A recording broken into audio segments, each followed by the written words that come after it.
nung araw nga po ng Tuesday, sa aming paghayo ay wala pong pasok ang school. And then doon po kami napunta sa lugar na yan ng Purok 7, doon sa may iskinita na gilid ng school. At doon po ay di umaambon-ambon po noon.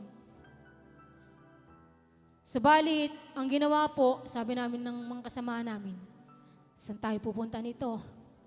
Ang ginawa po, para po kami naging traffic enforcer.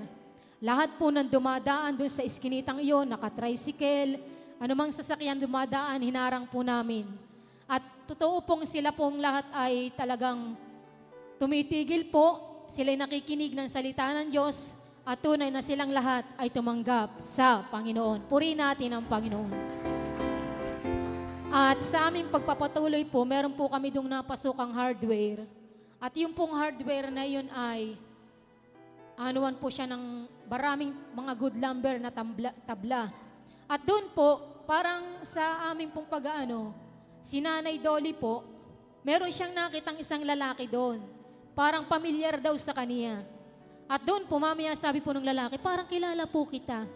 Yung po pala, yung lalaking iyon, dati pong kabarkada ni na Kuya Jeremiah sa lugar na yun ng Taytay.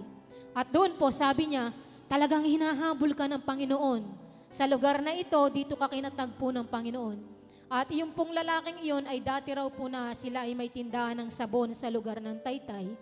Subalit may edad na rin po yung kanyang magulang, kaya wala pong napagpasahan ng kanilang negosyo. At doon po siya inadoon, maya-maya po, yung gwardiya po, may tumatawag sa radyo. Anong kaguluhan yan? Anong kaguluhan yan? Ay bandami po ng tauhan dahil nagkakarga po sila sa truck. Ay maya-maya po, sabi po nung gwardiya, nagsinungaling pa yung gwardiya, sabi, bumibili po. Bumibili daw kami ng tabla. Maya-maya po, inulit po niya, ano po, namimigay po ng Bible. At doon po, lumabas po yung mga tauhan, silang lahat ay nakinig sa salita ng Diyos, at sila pong lahat ay tumanggap sa Panginoon. Purihin natin ang Panginoon. At doon po, binigyan din po sila ng mga Bible. At yung pong isang tauhan, dahil po sa lugar na yun ay dati po raw yung palayan. Ang ginawa, pinatag. Tapos may daan po siya, subalit naglulusak po. Kaya yung isang matanda na ginagawa niya, nilalagyan niya ng kaunting kanal para dumiretso yung tubig. Maya-maya po nananakbo po siya. Pahingi rin akong Bible. Kaya po talagang galak na galak po kami sa Panginoon at maya-maya po meron po kaming nakitang mga bata doon sa daan. At doon po binahaginan din to ng salita ng Diyos. At silang lahat ay tumanggap sa Panginoon. At sa amin pong pagpapatuloy, marami po kaming napuntahang mga tahanan. At sa amin pong napuntahan doon, meron po kami napuntahang na may mga diabetes, mga high blood, sila pong lahat ay alam ko na tumanggap sa Panginoon ng kagalingan. Purihin natin ang Panginoon.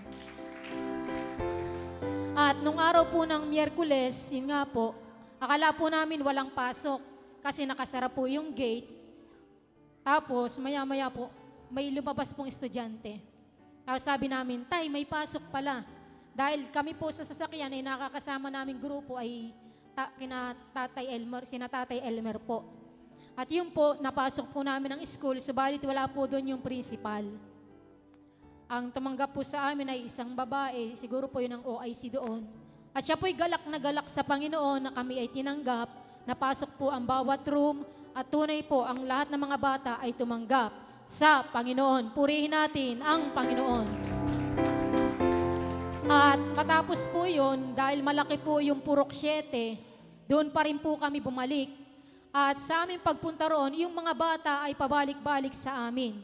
Ang sabi sa amin, ate, meron po dyan yung, nung pala kami nadyo sa may nung tanghalian meron doong 2 bata na pabalik-balik.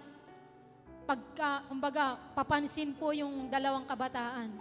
Ang ginagawa po pala, yung mga bata na aming nabahaginan ng salita ng Diyos, inuutusan na sirain yung mga poster na aming idinidikit.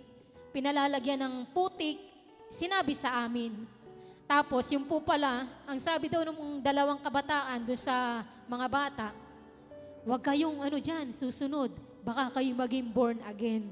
Yung po palang 2 batang iyon ay Iglesia ni Cristo. Kaya nandun po, may nakasamaan pa po silang ibang mga bata, yung inuutusan. Nandun po, tumanggap din po sila sa Panginoon. At sa amin pong pagpapatuloy, meron po kaming napuntahan. Ito po yung nung araw na nung Thursday, sabi namin, pasukin natin yung daan. Subalit hindi po kami makalusong nung araw nung Miyerkules dahil may mga nakasapatos po. Tsaka ang ginawa po namin nung araw ng Huwebes, nung pagbalik po namin, may gumawa po ng daan, pinadaan po yung tubig. At meron din po kami doon yung nung araw nung Huwebes na yon, yung mga sasakyan na nagdi-deliver ng mga pang-spray na iniaano sa nangagtatanim, nandun po, nakatagpo rin po namin yung ilang mga driver, yung ilang mga nagbababa ng mga gamit, sila po ay tumanggap sa Panginoon. At yung pong iskinita naming pinasok, ang sabi po ni na Ate Lovely, na tagal roon sa lugar ng Gapa na miyembro ni na Brother Gilbert, yun daw po ay nahayuan na nila. Sabi niya, napasok na namin to. Subalit may inihanda po ang Panginoon.